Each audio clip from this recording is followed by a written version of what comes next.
Isa nutti malu bakakkaa kennaasisi saba koo afaan saaf garaasaa tokko naaf taasisi.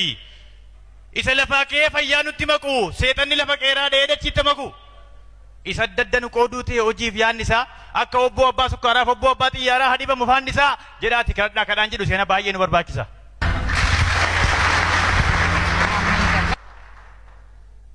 Kadhaa kana booda tafkiin qilintoof qaallittii simannaa fi yerootti kakkabalu itti qaata farii immoo saaqe saanqaa duraatti cufi saanqaa dabalu.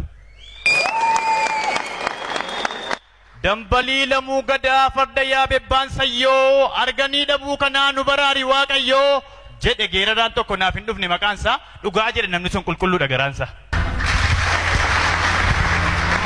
Dubbii fagaleessa kan hin qabne citi rakkinaa bal'inni gaddaaf gammachuun keenya tokkuma dadda miti. Gaafin jiitanaa'ee gaafin gammachuu dhabu gaafan waan nyaatan dhabee bule miti magabu gaafin isaa kachaa'ee bifa namummaa ba'u gaafan dhabe miti qarshii dibataaf na ga'u gaafii ani kophaa koo dhoksee boo'ee maraadhu gaafan dhabe miti waan ittiin jiraadhu gaafin of jibbee gaafin of hin oodu gaafan arguuf dhaga'udha saba kootii wal qoodu gaafin uf jedhee boqodhee jabaata furri koo gaafin kolfee taphadhee simkoo qabu fuulli koo gaafin bichuu nyaadhee naaf sifaa'u nyaanni gaafin dachaa mirkaanee na ciisu yaanni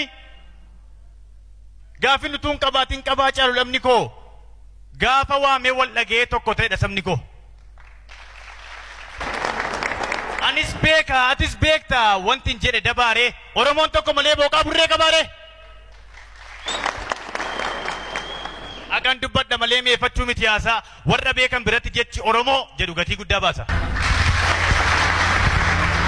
Inni nutti cime jarana uumaatti hin jabaatu saba koo akkuma nu baay'ise tokkummaa nuuf halaatu.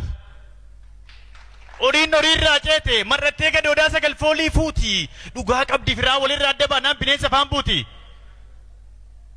Nutis wal'aa barbaannu hin miidhagnu waan ta'eef deemsa kopha kophaatiin allaattiin kochoo hin qabne maal wal caalti qocaati. Jaalalli haa cimu tokkummaan na jabaatu jiraatti wal labanii wal faarsuun galaan taatu. Ayyoonni idda mormaa kaasanii kan ganamaaf galgala tokkummaa lallabanii fi ofumaa jedhu miti bu'aa isaa sirriitti waan quba qabanii fi yeroo ollaan keenya saanqaasaa qatee hojiitti qajeelu nuti duddaan ciifnee dubbii walaleelu yeroo inni bu'ee ba'ee karoora lakkaa'u nuti goolii humnee dubbii wala kaa'u yeroo inni lafa taraatee bawarfaasa simachuu nu gandarra deemnee joorree wala machuu yeroo inni lafa illee mijeeffatee sanyii facaasuudhaaf gurguru nuti mana keessaa gombisaa hosinee garagaraa gurguru. Taanaa yaa jiran jireenya maaliiti rabboo waliif nuume nuti obdii waliiti.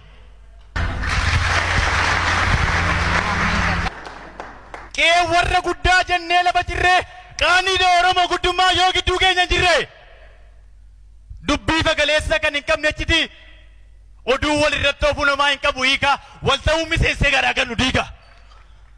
Ilmaan abbaa tokkoo walirree wal qoonnaan argaa walii jibbee uruu dhiibee wal oonnaan.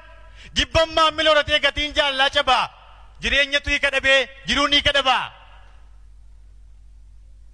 sabatu burjaajii akka wallaalee rakkata alagaa gaafa golfaatu amilee argata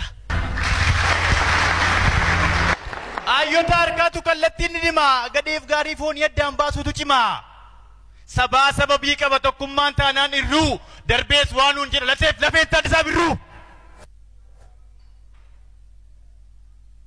Adam maqnugaa irram na duusaafa nu taajjaba lafee waaqoo guutuu lafeen eebbisaafa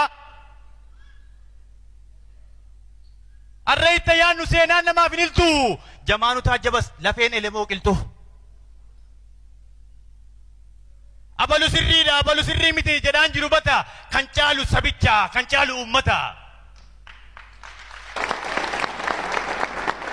Hawwi keenya karaa mollaqa qilleensaa ballachuun isaa maalii rakkinni isaa eessa furmaata maaliitiin tataan kun hiikama mooraan qe'ee keenyaa maarimmaan diigama obsa waliif dhabnee maaliif wal aarsina ofii utuu gochuu dandeenyumaa nama faarsina jenna malee bara dhufaa darbaa gaddaaf gadadoo faarsaa injiraan nu facaanii akka ilmaan abaarsaa.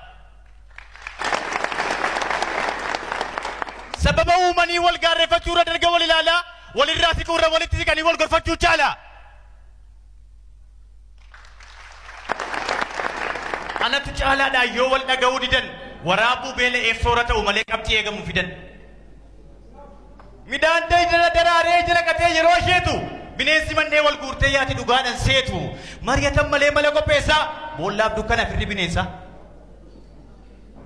Yoona malee yoo miree yeroon caalaa jabaatan. Yoona malee yoo miree yeroon wal jabeeffatan. Yeroon yoo jedhanii fi hayyoo fi dhaggeeffatan. Yoona malee yoo miree yeroon caalaa jabaatan. Yeroon miila tokkummaan adeemanii fagaatan. Arraa buriin bulchinaa yeroo itti of qarru. Yeroon hubannoo tollee seenaa darbeerraa barru. Nama fuula duratti dhalootaaf daandii saaqu. Malee ta'an ofumaa nama dubbii laaqu. Bu'aa bayii haalaatiin bilchina horratanii yoo dhiisan of qaru. Firaaf diina ofii maaliin calalanii gadheef gaarii baru. Bilchina yoo dhabne akkuma duuneen banna. Gamoon dhagaadha qarshii waraqata seenaa gaarii dhabna. Har'a jirra boriin jirru anuma kanaaf situ gatiin isaa ulfaataadha seenaa qarshiin hin bitu. Galatoomaa ayyaana gaarii.